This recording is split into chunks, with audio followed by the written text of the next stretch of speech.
2012 Cadillac SRX front outer tie rod ends. What you need to do is jack it up and support it properly. Remove the front tires. The lug nuts are 7/8.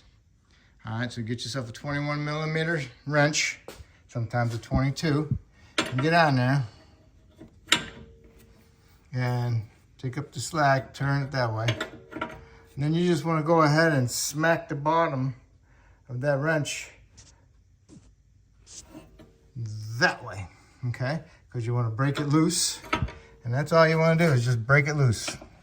Okay, that's it. That's all I did. I just broke it loose. Just spinning a little bit on the inner tie rod, and that's it. Just that much. Now you can go ahead and remove the nut on the ball stud of the tie rod.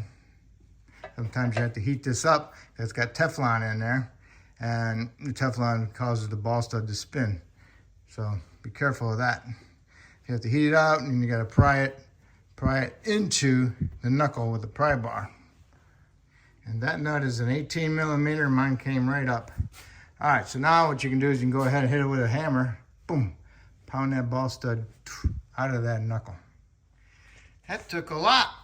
Sometimes you have to hit the knuckle with your hammer also. All right, so there it is. See how much I hit it? Mushroomed it. Good thing I'm replacing it. All right, now I can just go ahead and turn it. If it's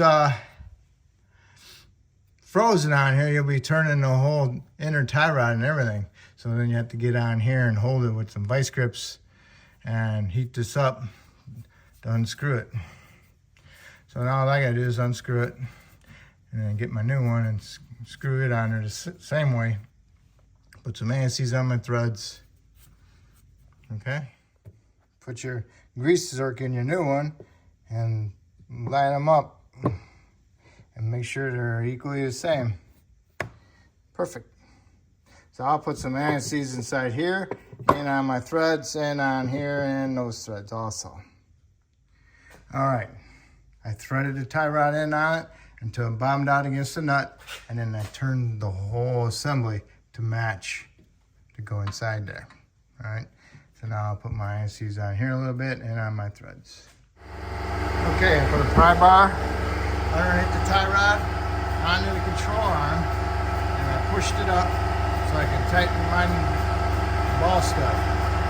You don't want it spinning inside there when you tighten it up. You'll prematurely wear it out. Then take your wrench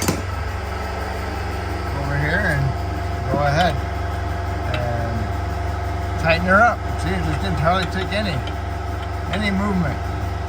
Just go ahead and pry down on it, and that'll be it. Jam nut is tight. Tie rod ball stud nut tight. If yours has a cotter pin, don't forget to put your cotter pin in it. If you got a grease zerk, don't forget to put a couple pumps of grease in it. And then you can go ahead and put your tire back on, put your lug nuts on, snug them up, and then you want to torque them to 140 foot-pounds. And that's how you do your outer tie rod in. Okay, so hopefully I helped you out with that. And then hopefully you can help me out by subscribing to me. And I appreciate it. I just want to tell you thank you.